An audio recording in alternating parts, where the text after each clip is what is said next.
اس سے پچھلی صورت سے منسلک ہے اور مضامین پر سے چلے آتے ہیں کہ اللہ تعالیٰ نے یہ فرمایا کہ الم یجدک یتیما فآویٰ، اور کیا ایسے نہیں ہے کہ اللہ تعالیٰ نے آپ کو بغیر باپ کے پایا اور اس کے بعد اللہ نے آپ کو ٹھکانہ دیا۔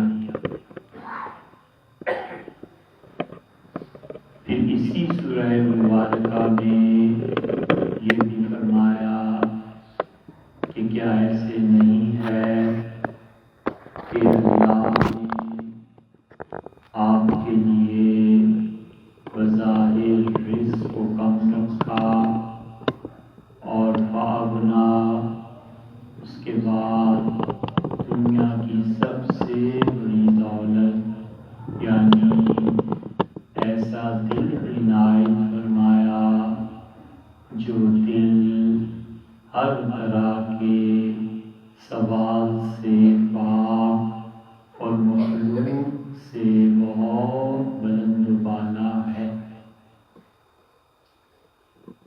جب دو چیزیں سورہ والضحیٰ میں بیان کی کہ الم یجدک یتیما فآویٰ اور دوسری کہ عائلا فأغنیٰ، بالکل اسی کو یہاں لے آئے الم نشرح لک صدرک، وہی انداز اپنایا اور فرمایا کہ کیا ایسے نہیں ہے کہ ہم نے آپ کا سینہ کھول دیا۔ اسی لیے اگرچہ اس روایت پر بحث ہوئی ہے، مگر عمر بن عبدالعزیز رحمۃ اللہ علیہ اور بعض تابعین ان دونوں صورتوں کو ایک ہی سمجھتے تھے اور اپنی نماز میں بھی والضحیٰ سے شروع کرتے تھے اور پھر فرغ تک یعنی سورہ الم نشرح کے آخر تک لے جاتے تھے، پڑھتے تھے اور مضامین کے ایک ہونے کے اعتبار سے وہ ان دونوں صورتوں کو ایک ہی تصور کرتے تھے، بالکل ایسے ہی جیسے امیر المومنین سیدنا عمر رضی اللہ عنہ نے نماز پڑھائی اور لوگ کہتے ہیں کہ انہوں نے الم تر کیف کو شروع کیا اور پھر انہوں نے درمیان میں فاصلے کے بغیر معقول کے جو آخری حروف آتے ہیں اس پر رکے بغیر انہوں نے خوف تک پورا اسے پڑھا اور وہ سورہ قریش کو سورہ فاتحہ کا سورہ فیل کا حصہ ہی سمجھتے تھے۔ اسی طرح یہاں بھی ہے اور اس قسم کے جملے کیا ایسے نہیں ہے، کیا ایسے نہیں ہوا؟ اس کا جواب قرآن میں اس بات میں آتا ہے کہ ہاں بالکل ایسے ہوا۔ الم تر کیف فعل ربک باصحاب الفیل، کیا تم نے نہیں دیکھا اللہ نے ہاتھی والوں کے ساتھ کیا سلوک کیا؟ مطلب یہ کہ ان کو اللہ نے ناکام کر دیا۔ ایک دوسرے مقام کو دیکھیں، الیس اللہ بکاف عبدہ، کیا اللہ اپنے بندے کی حمایت کو کافی نہیں ہے؟ مطلب یہ کہ یقیناً کافی ہے۔ ایک تیسرے مقام کو دیکھیں کہ کیا اللہ قیامت میں یحیی الموتیٰ، مردوں کو زندہ نہیں کرے گا؟ مطلب یہ کہ یقیناً کرے گا۔ اس قسم کے جملے جو استفہامیہ کہلاتے ہیں، جس میں پوچھا جاتا ہے، جس میں سوال کیا جاتا ہے، اس کا جواب اسباب میں ہوتا ہے الم نشرح لک صدرک الم یجدک یتیما فآویٰ۔ کیا ایسے نہیں ہے؟ کیا ایسے نہیں ہے؟ الم نشرح لک صدرک، کیا ہم نے آپ کا سینہ کھول نہیں دیا؟ تو سینہ مبارک کی بات کی، اس کا مطلب ہے کہ یقیناً کھول دیا۔ سینے کے کھلنے کا اصل محاورہ سورہ زمر میں آیا ہے، اور سورہ زمر کی وہ بات یاد رکھنی چاہیے، یہ ہے قرآن جو ایک جگہ سے دوسری جگہ کی تشریح کرتا ہے۔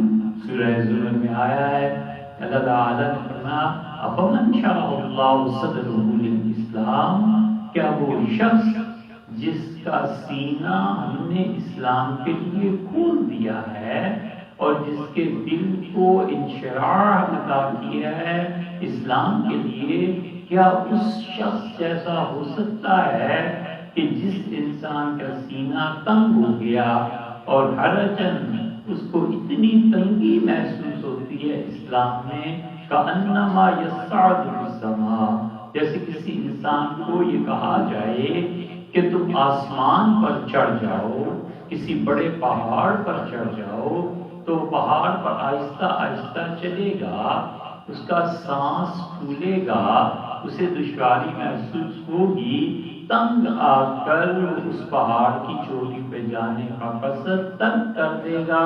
بالکل اسی طرح اللہ کہتا ہے کہ جن لوگوں کا سینہ تنگ ہو جاتا ہے ان کے لیے اسلام پر چلنا مشکل ہو جاتا ہے۔ اس انشراح صدر کی ابتدا ہوتی ہے لا الہ الا اللہ، اس لیے جو آدمی اللہ کی وحدانیت کا اقرار کرتا ہے اور اللہ تعالیٰ کو ایک ماننے کا اقرار کرتا ہے اور اسلام کو قبول کر لیتا ہے، اسی دن سے اس کا دل اسلام کے لیے کھل جاتا ہے اور رفتہ رفتہ دھیرے دھیرے وہ اسلام کی ہر چیز پر عمل کرنے کے لیے اپنے نفس کو آمادہ پاتا ہے، اور اس مقام کی انتہا ہو جاتی ہے نبوت پر کہ نبوت اللہ تعالیٰ جسے عنایت فرماتے ہیں اس کو پورا شرح صدر ہوتا ہے کہ جس پیغام کے ساتھ وہ مبعوث کیے گئے ہیں وہ پیغام 100% درست ہے، اور اللہ نے جو کچھ ان پر اعتماد اور بھروسہ کیا ہے وہ اس قابل اپنے آپ کو بتاتے ہیں، ان کی زندگیاں ثابت کرتی ہیں کہ وہ اللہ کے اس اعتماد پر پورے اترے۔ اسی لیے وہ ایسی انہونی بات بھی کرتے ہیں کہ بظاہر کسی انسان کی عقل میں وہ نہیں آتی، اور عقل انسانی یہ کہتی ہے کہ یہ کیسے ممکن ہے، مگر نبی اور وہ لوگ ان کا مقام دیکھو جو اپنے آپ کو نبوت میں گم کر دیتے ہیں، وہ عقل کو پیچھے چھوڑ کے اس شرح صدر پہ آ جاتے ہیں اور کہتے ہیں کہ سمجھ میں آئے نہ آئے دل قبول کرتا ہے کہ بات کو۔ حضرت رسالت پناہ صلی اللہ علیہ وسلم نے فرمایا کہ ایک بیل دان اس پہ ایک آدمی سواری کرنے لگا، وہ چلتا رہا اور اس پر بیل نے منہ پھیرا اور اس نے کہا کہ ہم سواری کے لیے پیدا نہیں کیے گئے۔ اب لوگ اس تعجب میں پڑ گئے کہ کیا بیل بھی بولتا ہے؟ کیا دان کو بھی کبھی کسی آدمی نے بولتے ہوئے دیکھا ہے؟ کیا یہ بھی ہوتا ہے؟ تو رسول اللہ صلی اللہ علیہ وسلم نے بعض لوگوں کے چہرے دیکھے کہ ان پر تردد کے آثار تھے، تو آپ نے فرمایا تمہیں مشکل لگتا ہے کسی جانور کا بولنا، ابوبکر اور عمر سے پوچھ لو۔ حضرت ابوبکر اور عمر رضی اللہ عنہما نے کہاں دیکھا تھا؟ کہیں بھی نہیں، کسی نے بھی نہیں دیکھا، بلکہ اسرائیل کا قصہ ہے خود حضور صلی اللہ علیہ وسلم نے کہاں دیکھا؟ لیکن سلسلہ یہ ہے کہ اللہ نے خبر دی اور اللہ نے ظاہر جھوٹ نہیں بولا.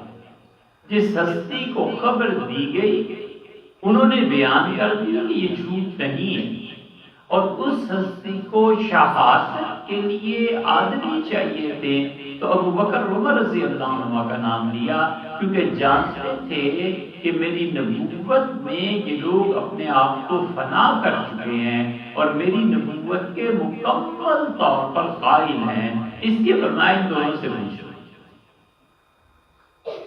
تو جتنی سچائی اللہ کے ہاں تھی وہی سچائی اس واقعے کی منتقل ہوئی، اور پھر منتقل جب ہوئی تو شہادت کے لیے دو پہلے رضی اللہ عنہ کا نام لیا گیا. اللہ شرع صدر کر دیتا ہے اور اللہ ہی کے قبضے میں ہے کہ کوئی آدمی اس کا سینہ تنگ ہو جائے دین کے لیے. اللہ نے فرمایا اللہ شرع صدر، کیا ہم نے آپ کے سینہ مبارک کو کھول نہیں دیا؟ یہ ہر ایک کا شرح صدر اس کے اپنے مقام کے اعتبار سے ہوتا ہے. لا الہ الا اللہ پڑھ کے اس میدان میں داخل ہوتا ہے اور وہ انشراح شروع ہوتا ہے. اور پھر اعمال صالحہ اس ایمان کے بیج کو وہ بنیاد اور ماحول فراہم کرتے ہیں جس ماحول میں یہ بیج پرورش پاتا ہے اور پھر یہ بیج پھوٹتا ہے، پھر آہستہ آہستہ اس کو ترقی ملتی ہے. اور اللہ نے فرمایا اصلھا ثابت، اس بیج کی جو جڑ ہے وہ زمین میں اپنا مقام پکڑ لیتی ہے. وفرعھا فی السماء، اور اس یقین کی شاخیں وہ بلند ہوتی ہیں اور فضا میں پھیلنے لگتی ہیں. یہ وہ یقین ہے جس کے متعلق اللہ نے کہا کہ وہ یقین وجعلها کلمۃ باقیۃ فی عقبہ، ابراہیم علیہ السلام دنیا میں رہ جانے والی اولاد میں یہ جڑ والا پودا لگا گئے تھے. اللہ کی تعریف کی کہ لا الہ الا اللہ ایسا ہے کہ انشراح صدر یہاں سے شروع ہوتا ہے اور پھر اعمال صالحہ اس کو پانی ملتا رہتا ہے، آب و ہوا ملتی رہتی ہے. نتیجہ یہ نکلتا ہے کہ اللہ کے دین پہ اس کا سینہ کھلتا چلا جاتا ہے تاکہ وہ جو کچھ خبر میں سنتا ہے آنکھ سے اس کا مشاہدہ کرتا ہے. خبر کی تصدیق مشاہدے سے ہوتی ہے. خبر اور معائنہ برابر نہیں ہوتے. خبر ملتی ہے تو کچھ اور کیفیت ہوتی ہے، اور جب رویت ہوتی ہے تو وہ کیفیت ہزاروں گنا ترقی کر جاتی ہے. اللہ تعالیٰ نے حضرت موسیٰ علیہ السلام کو خبر دی کہ آپ کی قوم شرک میں مبتلا ہو گئی اور بچڑے کی عبادت کرنے لگے. انہوں نے سنا اور انہیں افسوس ہوا، اور جب آ کر دیکھا کہ بچڑے کی عبادت کر رہے ہیں تو انہوں نے پوری تقریر کی اور انہوں نے کہا میری قوم کے لوگوں بدبختوں یہ کیا شرک کر رہے ہیں؟ کہاں خبر نہیں بولے، کہاں مشاہدہ؟ حضرت ابراہیم علیہ السلام نے کہا رب ارنی کیف تحیی الموتیٰ، اللہ مجھے بتائیں، دکھا دیں کہ مردوں کو زندہ کیسے کریں گے. قال اولم تؤمن، ارشاد فرمایا تمہیں یقین نہیں ہے؟ قال بلی، انہوں نے کہا اللہ یقین تو ہے ہی ہے، کیوں نہیں؟ یقین میں ہی تو ہوں. ولکن لیطمئن قلبی، مشاہدے سے خبر کو مشاہدے کے مقام تک لانا چاہتا ہوں تاکہ خبر سفر کرے اور مشاہدے کے مقام تک پہنچے. حضور صلی اللہ علیہ وسلم کو یہ مشاہدہ آخری درجے تک کرایا گیا. اسی لیے حضرت ابراہیم علیہ السلام سے متعلق آتا ہے اللہ نے فرمایا کذالک نری ابراہیم ملکوت السماوات والارض، ہم نے ابراہیم علیہ السلام کو اپنے شہنشاہ ہونے کے ثبوت دکھائے اس کائنات میں بھی اور ہر طرف آسمان اور زمینوں میں، کہ دیکھ ہم کیسے بادشاہ ہیں، ہم کیسے شہنشاہ ہیں۔ یہ ہے ہمارا لوگوں سے ماورا ہونا، کل کائنات کا حاکم ہونا۔ یہ دیکھو تم ہمارے آثار اور نشانیاں اور شواہد۔ اور ابراہیم علیہ السلام کے بعد پھر رسول اللہ صلی اللہ علیہ وسلم کے لیے اللہ نے فرمایا کہ لنریہم من آیاتنا، تاکہ جو خبریں ان تک پہنچی ہیں ہم ان کو مشاہدہ کروائیں، وہ آئیں بیت المقدس میں اور معراج میں اور دیکھیں اس کائنات میں ہماری نشانیاں۔ اور رسول اللہ صلی اللہ علیہ وسلم تشریف لے گئے اور اللہ کی طلبی پہ حاضر ہوئے اور آسمانوں میں گئے اور ہر طرف اللہ کے ہونے کے، اس کے جمال کے، اس کے قہر کے سارے آثار بذات خود بچشم مبارک ملاحظہ کی۔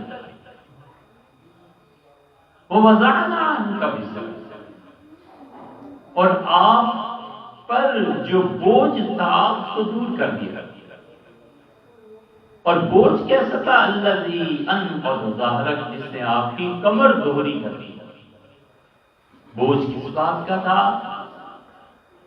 اگر یہ صورت مدنی مان لی جائے تو بوجھ اس بات کا کہ اللہ یہ تیرا دین اتنی زیادہ جدوجہد اور اتنی زیادہ محنتوں، قربانیوں، خون اور آگ کی ہولیوں کو کھیلنے کے بعد کیسے پھیلے؟ اور اگر یہ صورت مکی مان لی جائے تو پھر بات یہ ہوگی کہ اللہ نے فرمایا کہ ہم نے وضعنا عنک وزرک، ہم نے آپ سے وہ بوجھ دور کر دیا۔ الذی انقض ظہرک، جس نے آپ کی کمر خم کر دی تھی۔ جو بوجھ، تکلیف، پریشانیاں، اللہ نے اس کا علاج عطا فرما دیا۔ وہ بوجھ کس بات کا تھا؟ پھر اللہ تعالیٰ نے غالباً سورہ انبیاء علیہ السلام کے آخر پر کہا وکیل یا ربی، اور آپ کا بار بار یہ کہنا کہ اے میرے پروردگار، اے میرے پروردگار، اے میرے رب کی قوم ایمان نہیں لاتی، یہاں تک کہ اللہ تعالیٰ نے فرمایا آپ اتنے پریشان ہوتے ہیں، آپ اپنی کئی جان، اپنی زندگی مبارک اس غم میں بھلا نہ دیں کہ اللہ اتنی ایمان نہیں لاتی۔ اب اس بات کا بوجھ ہے نا کہ انسانیت جہنم میں جلے گی۔ آپ کو اس بات کا دکھ اور پریشانی ہے نا کہ یہ میری راہ نہیں اپنائیں گے، تو یہ لوگ گمراہی پہ مر کے جہنم کی نظر ایندھن بنیں گے اس کا۔ کوئی گھبرانے کی بات نہیں۔ آپ دیکھیں ہم آپ کی دعوت میں کیسی برکتیں ہم نے عنایت کر دی ہیں کہ کہاں مکہ میں ہجرت کرنے والے صحابہ رضی اللہ عنہ 100 سے کچھ زائد، اور کہاں مکہ مکرمہ فتح ہو رہا ہے اور 10,000 کے قریب آدمی آپ کے پابند رکاب ہیں اور مکہ مکرمہ کو فتح کر رہے ہیں۔ اللہ نے کہا ہم نے آپ کا بوجھ دور کر دینا ہے۔ ایسا بوجھ جس کی وجہ سے آپ کی کمر ٹوٹ رہی تھی، وہ بوجھ تھا کہ اللہ یہ لوگ کیوں کافر ہیں، کیوں اسلام کی طرف نہیں آ جاتے۔ اتنا زیادہ کہ رسول اللہ صلی اللہ علیہ وسلم نے ایک دن ارادہ فرما لیا، حضرت سعد رضی اللہ عنہ تھے، صہیب رضی اللہ عنہ، اور مکہ مکرمہ کے وہ لوگ جو بڑے کمزور تھے، اپنی سوسائٹی میں کچھ سمجھے نہیں جاتے، سیدنا عمر رضی اللہ عنہ کے پاس یہ آئے ملنے کے لیے۔ حضرت عمر رضی اللہ عنہ نے اپنی وصیت میں یہ کہا کہ میری جگہ نماز مسجد نبوی میں خلیفۃ المسلمین پڑھائیں، اور اس دوران فرمایا صہیب نماز بھی پڑھائیں گے، اور خاص طور پہ کہا کہ صہیب میرا جنازہ بھی پڑھائیں گے۔ حضرت عمر رضی اللہ عنہ کی سیرت میں ایک بڑی گہری بات ہے کہ جتنے بھی مغفرت کے مواقع ہیں امیر المومنین رضی اللہ عنہ سے چن کے استعمال کرتے تھے کہ اللہ کیا بخشش ہو جائے، اللہ کیا کوئی حساب کتاب نہ ہو۔ یہ تقویٰ اور اللہ کے خوف کی اتنی بڑی علامت ان کے یہاں پائی جاتی ہے، کیونکہ وہ ہستی ہے جس کے لیے حضور صلی اللہ علیہ وسلم نے بار بار فرمایا تھا کہ تم جنت میں جاؤ. ہر موقع کی تلاش کرتے. سیدنا علی رضی اللہ عنہ سے کہا اپنی صاحبزادی کے رشتے کے لیے، اور یہ بھی فرمایا کہ علی میں ملک کے اس حصے میں ہوں جب ضرورت نہیں رہتی شادی کی، لیکن حضور صلی اللہ علیہ وسلم نے فرمایا تھا کہ سارے حسب و نسب قیامت میں ڈوب جائیں گے، البتہ میری اولاد کو میرے ساتھ ہونے کی وجہ سے نفع پہنچے گا. تو عمر رضی اللہ عنہ نے کہا کہ علی میں شادی کرنا چاہتا ہوں آپ کی صاحبزادی سے، اللہ قیامت میں مجھے اس نسب سے نفع دے گا کہ میں آپ کا گھر کا داماد ہوں. کیوں کہا صہیب رضی اللہ عنہ جنازہ پڑھنے؟ سارے لوگ موجود ہیں، ابن مسعود رضی اللہ عنہ جیسا فقیہ آدمی موجود ہے، یہ موجود ہیں، سیدنا علی رضی اللہ عنہ جو دوسرے شہر میں اسے بلایا جا سکتا ہے، عثمان اور علی اور زبیر اور طلحہ جن کے لیے خود فرماتے ہیں کہ خلافت میں سے کوئی بھی لے لے رضی اللہ عنہ، عبد الرحمن بن عوف سب موجود ہیں. اس کے باوجود کا جنازہ پڑھائیں گے. ہوا قصہ یہ کہ ان صحابہ رضی اللہ عنہ کو جنہیں لوگ غریب سمجھتے تھے، سیدنا عمر رضی اللہ عنہ نے بٹھایا تھا اپنے پاس. تو جو مکہ مکرمہ میں اپنے آپ کو بڑا سمجھتے تھے، ابو سفیان رضی اللہ عنہ وغیرہ وغیرہ، وہ ملنے آئے، وہ بھی بیٹھے تھے. تو عمر رضی اللہ عنہ امیر لوگوں سے کہا کہ ذرا سا پیچھے ہو جائیں، یہ لوگ آئے ہیں جو مکہ مکرمہ میں کمزور سمجھے جاتے. پھر اور لوگ آئے، تم پیچھے، پھر اور لوگ تم پیچھے. وہ ہوتے ہوتے جا کے جوتوں تک پہنچ گئے. تو ان میں ایک صاحب اٹھے اور ان کا امیر المومنین کیا ہو رہا ہے؟ ہم اتنے معزز اور شریف لوگ آپ کی مجلس میں آئے آپ سے ملنے، اور آپ کہتے ہیں تھوڑا سا اور پیچھے، تھوڑا سا اور پیچھے. جو غریب لوگ ہیں ہم سارے آپ کے سامنے آ گئے اور جوتوں تک پہنچ گئے. سیدنا عمر رضی اللہ عنہ نے کہا عزت مکہ مکرمہ میں تقسیم ہو رہی تھی اور اس وقت انہوں نے عزت دی تھی، تم نے عزت نہیں دی تھی، تم نے دین کی مخالفت کی. اور اب بھی عزت تقسیم ہو رہی ہے شام کی سرحدوں پر، جہاں جہاد جاری ہے وہاں جاؤ اور عزت دو.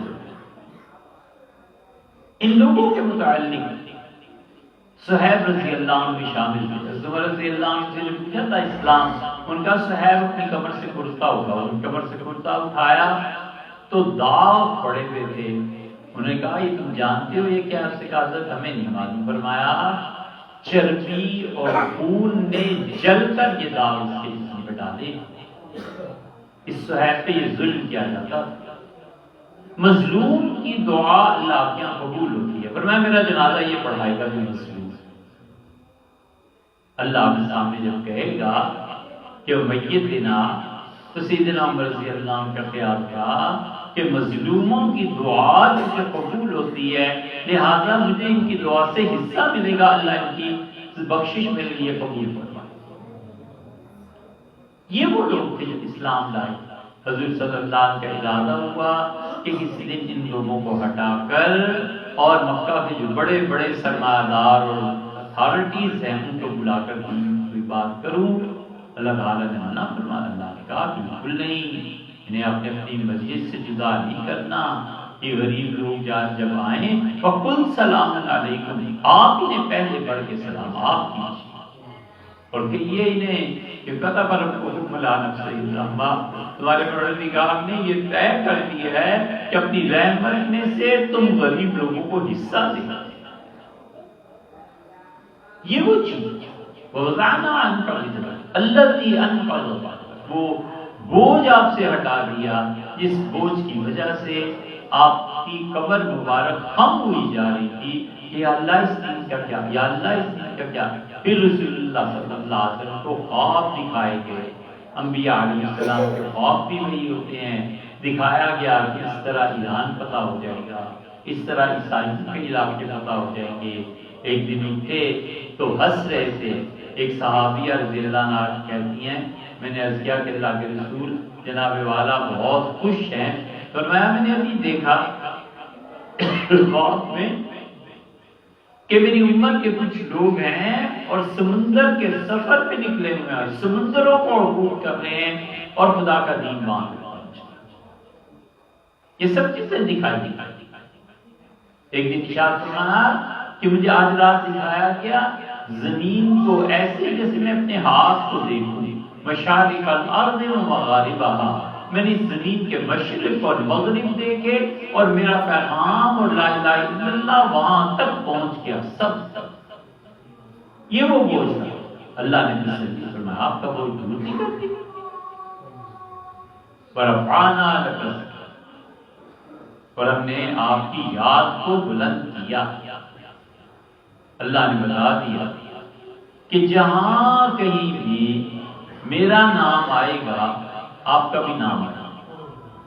اسلام کا آغاز کوئی آدمی کر رہا ہے، کفر سے اسلام میں داخل ہو رہا ہے، 1000 کروڑ لاکھ مرتبہ بھی کہے لا الہ الا اللہ، نہیں مسلمان ہو سکتا جب تک کہ محمد رسول اللہ کے ساتھ نہ ملا، پھر ایمان ہے۔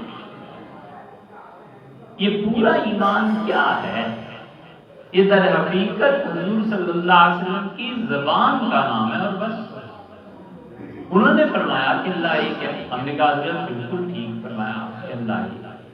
وہ اگر کہتے کہ قیامت نہیں آئے گی تو ان کے ماننے والوں سے کوئی کہہ سکتا تھا قیامت آئے گی؟ وہ کہتا حضرت آپ کی زبان کا اعتبار ہے، جو آپ فرماتے ہیں سچ۔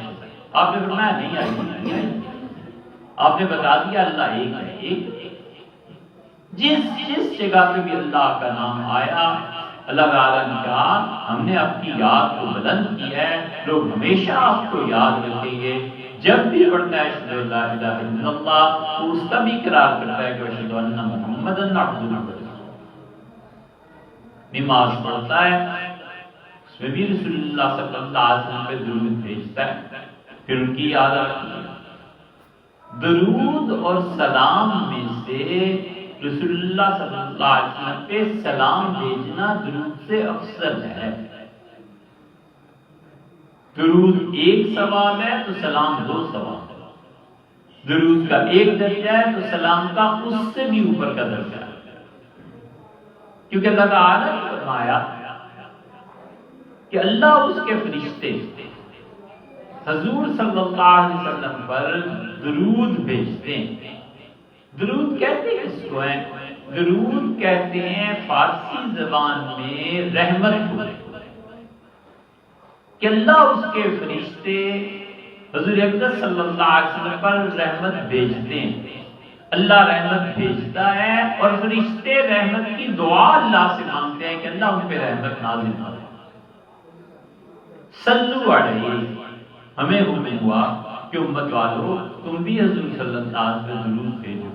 امتی کہتے ہیں اللہ حضور صلی اللہ علیہ وسلم پہ درود بھیجنا، ان کی شان میں کوئی بات کرنا، ہم نالائق جاہل لوگ کیا کریں، ہمیں ان کے مرتبے کا پتہ نہیں۔ اللہم صلی علی سیدنا محمد، اللہ آپ ہی اپنے نبی صلی اللہ علیہ وسلم پہ درود بھیجیے، ہماری طرف سے اللہ آپ ان پہ سلام ڈالیں۔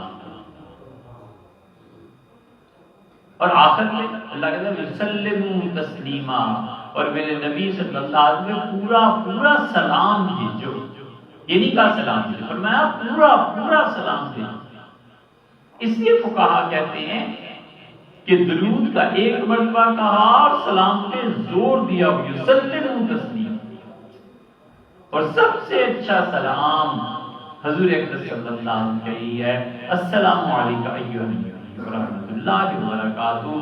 3 چیزوں کی دعا کی، اے اللہ اپنے نبی صلی اللہ علیہ وسلم پر میری طرف سے سلام پیش فرما، اے اللہ میرا سلام پیش ہو اس بارگاہ اقدس میں، ورحمۃ اللہ، اللہ تیری رحمتیں ان پہ نازل ہوں، وبرکاتہ، اور اللہ تیری طرف سے برکتیں بھی نازل ہوں۔ اس لیے کوئی آدمی اگر یہ پڑھے السلام علیکم ایھا النبی ورحمۃ اللہ وبرکاتہ تو وہ ادھر سے بھی ثابت ہے، کتاب و سنت سے بھی، اور ساری رحمت خدا نے اس میں شامل ہے۔ اچھا سلام پیش کرے اور بڑھا دے، اللہ حضور صلی اللہ علیہ وسلم سلامتی، اللہ ان پہ کو میرا سلام پہنچے۔ اور زیادہ کر لے، علینا اللہ ہم سب پر وہ سلام پہنچے، وعلی عباد اللہ الصالحین، اور اللہ ہر اس آدمی پر، تیری مخلوق پر جو نیک اور صالح ہے۔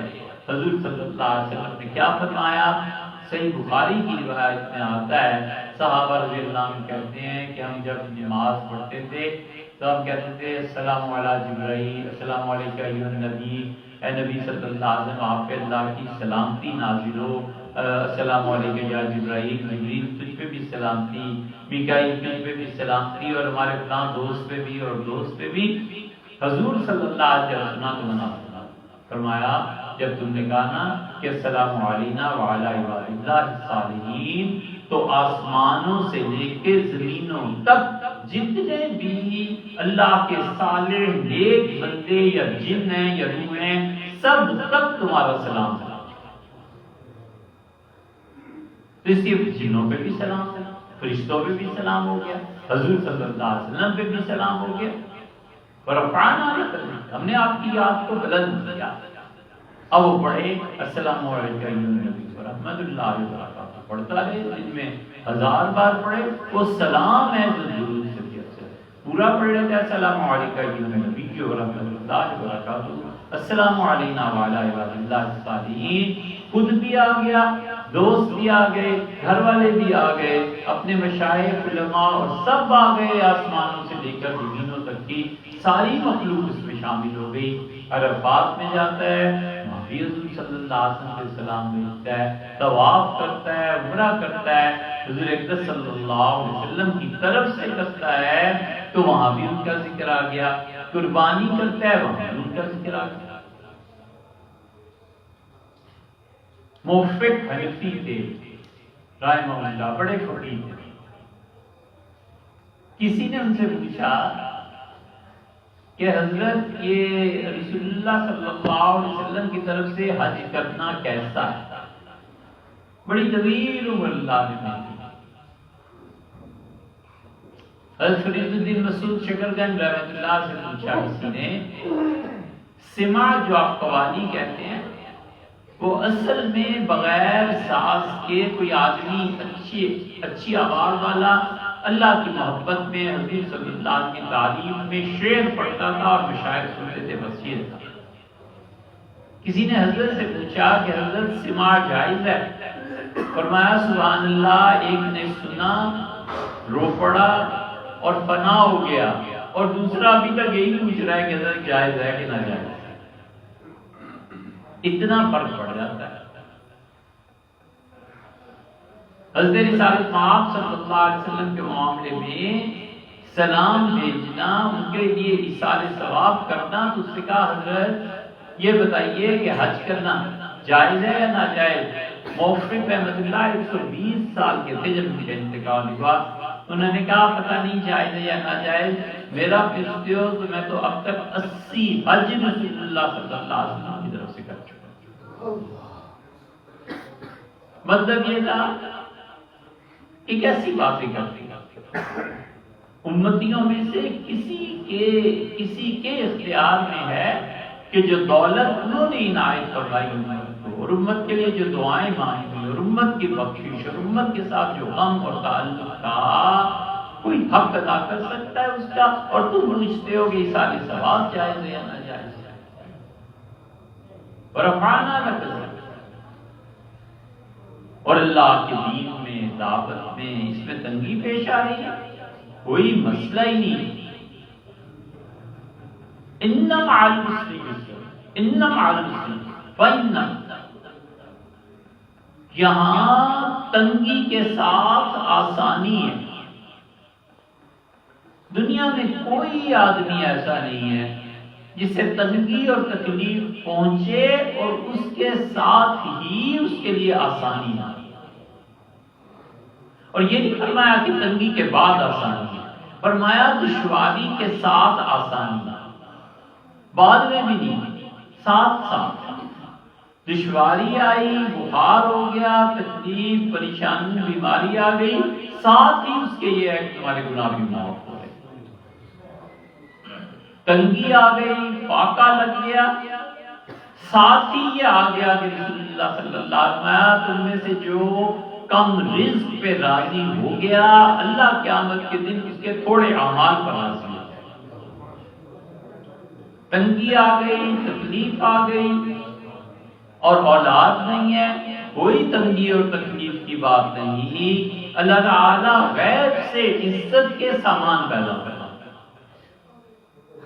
اولاد نہ ہونے سے ڈر ہے کہ بڑھاپے میں کیا ہوگا، حضور صلی اللہ علیہ وسلم نے فرمایا تم میں سے جو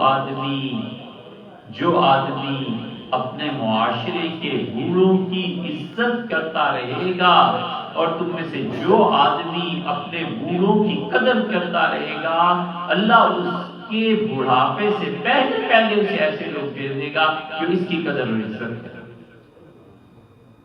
زندگی میں کوئی مشکل ہے ہی نہیں، فرمایا جہاں بھی تنگی ہے وہاں دیکھو اپنے آسانی کیا بن گیا۔ شریعت کا اصول یہ ہے کہ یہاں لوگوں کے لیے تنگی آ جائے، شریعت کہتی ہے اچھا ٹھنڈے پانی کے استعمال سے زکام ہو جائے گا، بخار ہو جائے گا منہ کرتے ہوئے، اچھا بھی نہ کرو تو یہ منہ۔ جہاں تکلیف ہے آسانی سے، پیسے تھوڑے ہیں زکات کو زیادہ ہو گئے ہیں پھر فرضہ کی۔ حضور اقدس صلی اللہ علیہ وسلم کے روزہ مبارک پر جا کر سلام پیش کرنے کی سعادت نہیں ملی، نہیں جا سکے، اتنا خرچہ ہی نہیں تھا پاس۔ اچھا بھائی یہاں بیٹھ کر پڑھو، اللہ کے فرشتے وہاں پیش کرو۔ رسول اللہ صلی اللہ علیہ وسلم نے فرمایا میرے اللہ کے فرشتے، میرے پروردگار کے فرشتے زمین پر چلتے پھرتے رہتے ہیں اور دیکھتے رہتے ہیں کہ کون مجھ پر درود پڑھ رہا ہے، کون سلام کر رہا ہے۔ فرشتے میرے پاس لے آتے ہیں اور کہتے ہیں کہ آپ کی امت فلاں جگہ پہ یہ آدمی اس باپ کا یہ ہے، آپ کو سلام کہہ رہا ہے، آپ کے درود پیش کر۔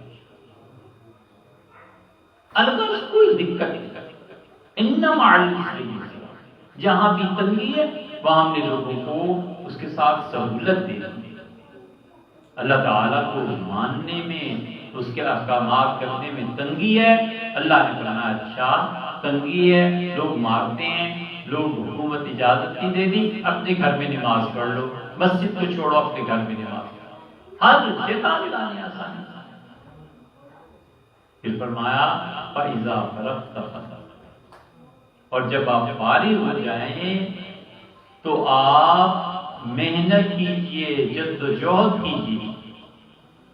ایک تفسیر تو یہ ہے کہ فَإِذَا فَرَغْتَ فَانصَبْ، تین تفسیریں ہیں، دو گمراہی کی، ایک ہدایت۔ فَإِذَا فَرَغْتَ فَانصِبْ،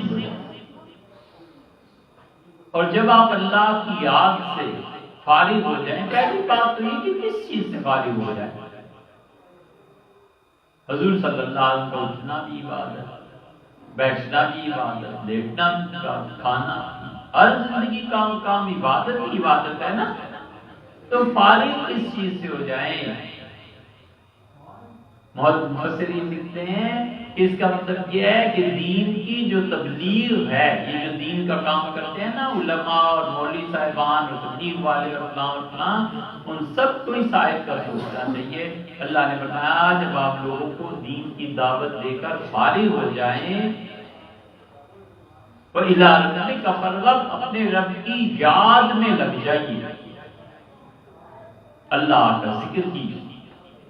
اس سے جو لوگ دین کو پھیلانے کا کام کرتے ہیں اور اللہ کا ذکر نہیں کرتے، اپنی ذات کے اندر جو ذکر کا نور ہے وہ نہیں رکھتے، وہ بیٹری ہے جو آہستہ آہستہ آہستہ جلتی چلی جاتی ہے اور جلنے کے بعد شام کو پہنچ کے وہ ڈسچارج ہو جاتی ہے۔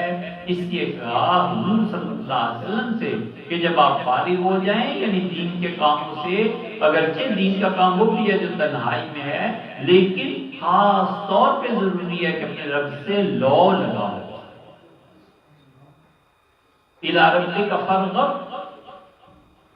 صحیح ترجمہ اس کا یہ ہے کہ اپنے رب سے لو لگا۔ لو لگانے کا کیا مطلب؟ پرانے زمانے میں جھونپڑیاں ہوتی تھی، اور کوئی روشنی بجلی ہوتی نہیں تھی، سورج ڈوبتا تھا، لوگ کھانا کھا کے سو جاتے تھے، تڑکے اٹھتے۔ تو جو درویش کسی بھی مذہب اور مسلک کے، وہ لو جلا لیتے تھے اپنی کٹیا میں، اپنی جھونپڑی میں، اور رات اور وہ تنہائی اللہ کی، اپنے پروردگار کی، جو کہ ان کا خدا تھا، اس کی یاد میں بس کرتے تھے۔ حکم دیا گیا کہ جب آپ دن کی روشنی میں دین کے کاموں سے فارغ ہو جائیں تو رات کو اللہ سے لو لگائیں، ساری چیزیں چھوڑ کے خالص اللہ کو یاد کریں، اللہ کا ذکر کریں۔ صوفیہ اسی لیے کہتے ہیں کہ مراقبہ کرے، کہ مراقبے کے بغیر دین میں پختگی نہیں آتی، ذکر اور مراقبے کو یہی سکھاتا۔ ایک تو یہ ایک تفسیر گمراہی کی بھی ہے، دو گمراہی۔ فَإِذَا فَرَغْتَ فَانْصَبْ ہم پڑھتے ہیں نا، وہ پڑھتے ہیں فَإِذَا فَرَغْتَ فَانْصِبْ، اور جب آپ نبوت کے کام سے فارغ ہو جائیں تو آپ نصب کیجئے۔ نصب کس کو کہتے ہیں؟ جھنڈا گاڑنا، تنصیب، ٹیلی ویژن کی تنصیب ہوئی، اردو میں بھی بولتے ہیں، یعنی وہاں پر وہ گاڑا گیا، جمایا گیا، ہیڈ کوارٹر قائم ہوا۔ فَإِذَا فَرَغْتَ فَانْصِبْ، اور جب آپ فارغ ہو جائیں نبوت کے کام سے تو علی رضی اللہ عنہ کی خلافت کو گاڑیے، علم گاڑیے، لوگوں کو دعوت دیں کہ میرے بعد اب علی تمہارے والی وارث۔ سوچنے کی بات یہ ہے کہ حضور صلی اللہ علیہ وسلم بارے نبوت سے فارغ ہی کب آخر دم تک اللہ نے فریضہ بتایا پورا کرتے رہے۔ یہ گمراہی کی تفسیر میں فنصب کی بجائے فنصب پڑھتے ہیں، اور ٹھیک دوسری گمراہی ادھر بھی ہے۔ یہ گمراہی اس کی ہے کہ اہل بیت کرام رضی اللہ عنہ سے محبت حد سے زیادہ انہیں نے ڈوبی، اور وہاں اہل بیت کرام رضی اللہ عنہ سے نفرت انہیں حد سے نہیں دی۔ وہ ناصبی، وہ کہتے ہیں فَإِذَا فَرَغْتَ فَانْصِبْ، اور جب آپ فارغ ہو جائیں تو فَانْصِبْ، آپ جھنڈا بلند کیجئے اس بات کا کہ اہل بیت نہیں بلکہ اہل بیت کے مقابلے میں جو آپ کی آل کے دشمن ہیں وہ سب سے اچھے۔ دونوں گمراہ، ہم کہتے ہیں فنصب پڑھنا ہے۔ جب آپ فارغ ہو جائیں اللہ کے دین کے کام سے تو آپ کیا کیجئے؟ آپ جد و جہد میں اور شدت کے ساتھ لگ جائیں، الہی کا فرق اپنے پروردگار سے تعلق پیدا کیجئے، لو لگائیے اپنے۔ اصل حقیقت یہی ہے، یہ جتنا بھی دین کا کام ہوتا ہے نا، یہ در حقیقت وہ تنہائیوں میں جو اللہ کی یاد ہے، تنہائیوں میں جو اللہ سے مانگنا ہے، ہر وہ نیکی جس کا گواہ اللہ کے علاوہ کوئی نہ ہو، وہ نیکی تبلیغ کرنے والے کی زبان میں اثر پیدا کرتی ہے۔ ہر وہ نیکی جس کا گواہ اللہ کے علاوہ کوئی۔ ایک آدمی نے پانی مانگا، پیاس سے تڑپ رہا ہے، آپ نے کنویں سے ڈول نکال کے اسے پانی پلایا، کون دیکھنے والا ہے، کون سننے والا ہے؟ وہ مسافر آگے گزر گیا، اللہ آپ کی اس نیکی کا گواہ ہے، اللہ کے علاوہ کوئی نہیں نا۔ یہ خالص توحید ہو گئی اللہ کے لیے، یہ خالص نیکی ہو گئی اللہ کے لیے۔ یہ نیکی جس کا اللہ کے علاوہ کوئی گواہ نہیں، اللہ کے ساتھ کوئی ریاکاری نہیں، شرک نہیں ہے، یہ جو نیکیاں ہیں یہ بولنے والے کے دل کو منور کرتی ہیں، اور اس دل کا نور آنکھوں سے پھیلتا ہے، اس کی نگاہ سے لوگ بدل جاتے ہیں، زبان سے نور نکلتا ہے الفاظ کی صورت میں، اور اس کی کہی ہوئی بات دل میں گڑ جاتی ہے۔ اس لیے ظاہر میں جتنا نیک ہے، تنہائی میں اس سے 10 گنا زیادہ نیک ہونا چاہیے۔ لوگوں کے سامنے جتنا وہ بنا پھرتا ہے اپنی تنہائی میں اس سے 100 گنا زیادہ اچھا ہونا چاہیے۔ اللہ عز و جل کی معرفت حرام ہے اس شخص پہ جس کی تنہائی پاک ہے۔ جس شخص کی تنہائیاں پاک نہیں ہے نا، خدا کا پہچاننا حرام ہے اس کے لیے۔ محروم مرتا ہے جس کی تنہائی پاک ہے۔ لوگوں کے سامنے وہ پاک بنا پھرتا ہے اور پاک رہتا ہے کہ کوئی دیکھے نہیں، کوئی سنے نہیں، کوئی بات نہ کرے۔